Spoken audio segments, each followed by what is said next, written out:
What's good, folks? Welcome back to The Furnished Mind. Dwyane Wade accused of pressuring child Zaya Wade into gender change for profits. This is an interesting issue. If you don't know who Dwyane Wade is, first of all, born and raised in Chicago, Illinois, attended University at Marquette. He was drafted in 2003 to the Miami Heat, the same draft class that produced LeBron James, Carmelo Anthony, etc. He won a title in his third year in the league with Shaquille O'Neal for the Miami Heat, where he was named Finals MVP.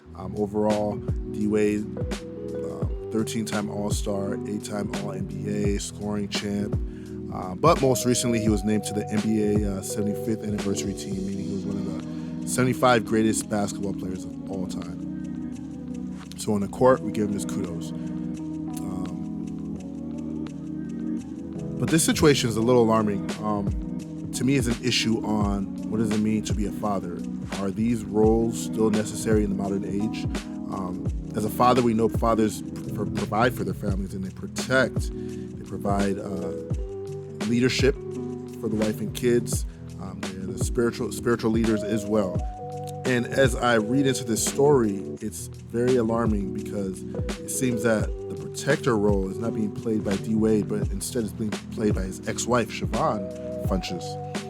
It was Siobhan Funches who objected to her ex-husband's petition to legally change the 15-year-old's name due to multiple factors outlined in court documents. This is, in fact, what she said in her statement that was taken. This is the claim that she made, quote, "He's positioned to profit from the minor child's name and gender change with various companies through contracts and marketing opportunities, including but not limited to deals with Disney." She adds, "I have concerns that he may be pressuring our child to move forward with the name and gender change in order to capitalize on the financial opportunities he has received from companies." Siobhan claims during an April meeting with Wade in Atlanta that he told her that there's a lot of money to have been made. A lot of money had been already made in relation to the name and gender change. And of course, he told me that he intended to make our child very famous due to his name and gender issue, and also informed me that there would be endorsements/contracts associated. What role does D. Wade play here? Is he being the provider, protector? When you're a really young age, a lot of the desires that you have are not the same desires that you have as an adult.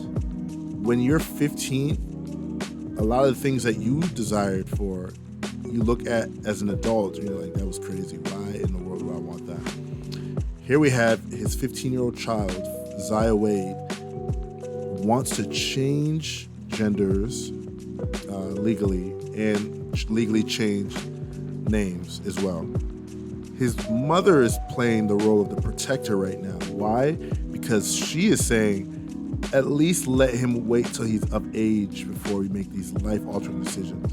If you want to make any kind of decision this weighted, something that can change the direction and trajectory of your life forever, that's irreversible, a doctor can't fix what they change physically, wait till you're an adult.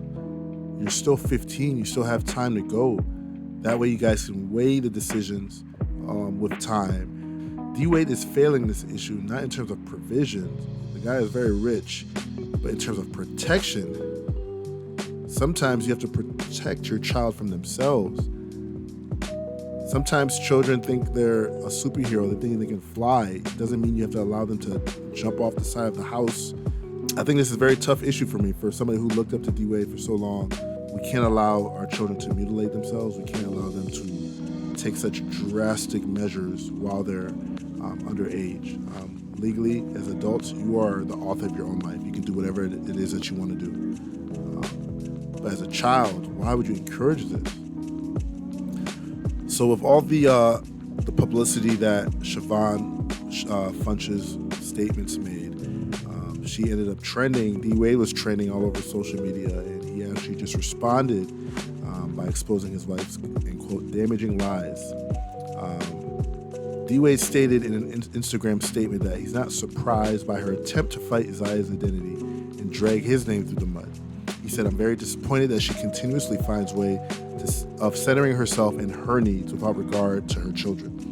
And quote, I've given her the opportunity to reach out to Zaya's teachers, doctors, and therapists over the years and even meet her friends so she can go get her own understanding of our child's needs for her life. She won't do it, he states.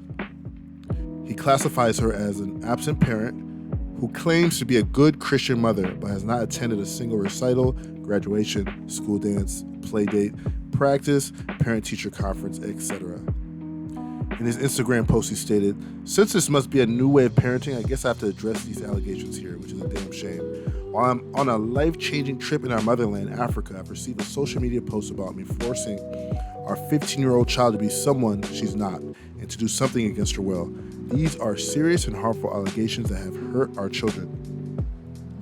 While none of us are surprised by Siobhan's attempt to fight Zaya's identity and her unwavering attempt to drag my name through the mud, I'm very disappointed that she continuously finds ways of centering herself and her needs without regard to her children. This report came out while Zaya was in class. This is a kid who has maintained a 4.0 GPA in honors classes while navigating all this unsolicited and harmful attention and debates about her gender and sexuality from those who are committed to not listening to her, much less even knowing her. Overall, this is a very, very difficult decision that this child is getting ready to make, and it's so unfortunate that it's the mother playing the protective role rather than the father. You guys let me know your thoughts down in the comments. Go ahead and just like and subscribe.